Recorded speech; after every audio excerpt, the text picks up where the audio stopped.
Now that we have looked at the basic building blocks of supply and demand and profit maximisation, let's go on to look at a particular market structure, perfect competition.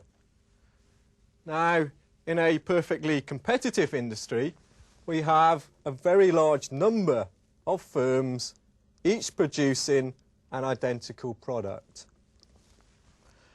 This means that the activities of any individual firm can have no influence upon the overall market, particularly upon the overall market price. This means that any individual firm within a perfectly competitive industry is in effect a price taker. It can have no effect upon the price which it charges.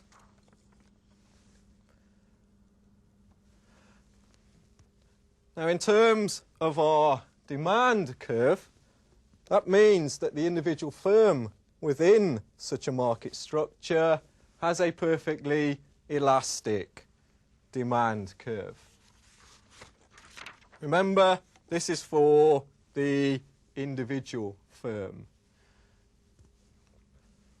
So demand, average revenue and marginal revenue are all given by that horizontal demand curve.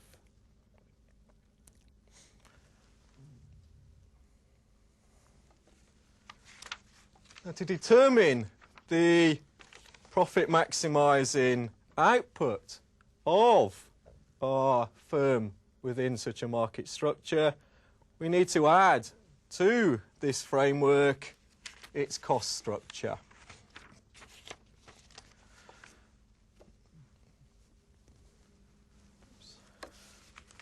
And let's consider initially what we might term the short-run situation facing this particular firm. Let's consider two possibilities here.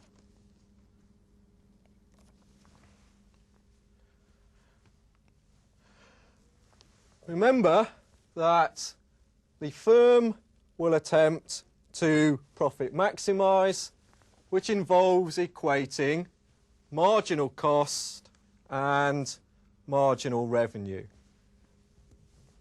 Remember also that the marginal revenue curve is identical to the demand curve. Hence, our profit maximising level of output for this particular firm is given by Q bar, where marginal cost, SMC, cuts marginal revenue from below. Now, in this situation, as you can see here, the firm is making more than normal profits, given by our shaded area. Remember that normal profit is included within our cost framework, hence the revenue above that point actually represents profit.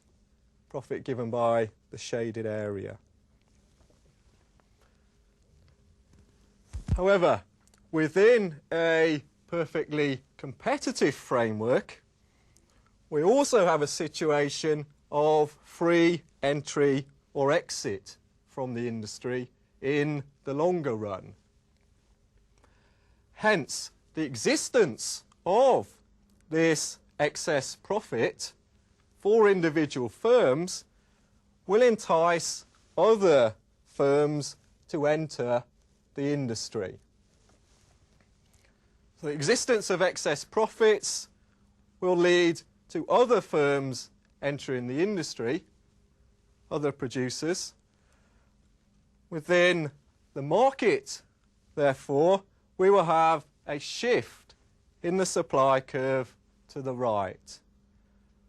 Hence, the market clearing price will fall. will continue to fall until the firms that are now in the industry are only making normal profits. Now again, the individual firm tries to maximise by equating marginal cost and marginal revenue. But price has been competed downwards so that even at this point the firm is only making normal profit. Hence, it's just covering average total costs. Remember, that includes that element of normal profit.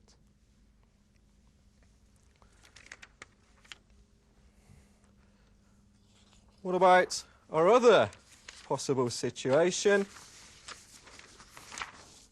Again, in the short run. Well, the other possibility here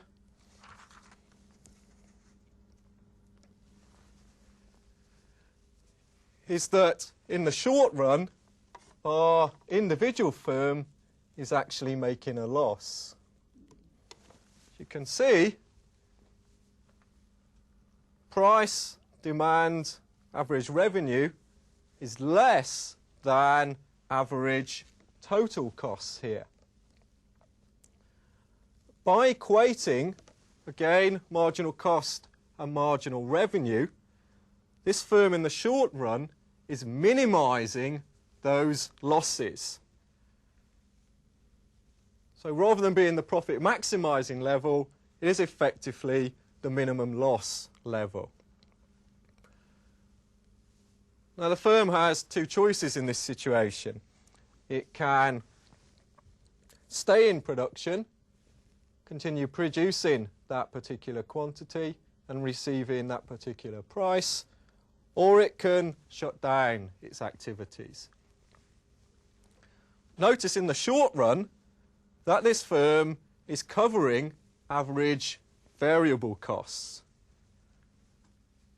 And these are the only things that it can determine in the short run. In the short run, fixed costs exist and have to be paid.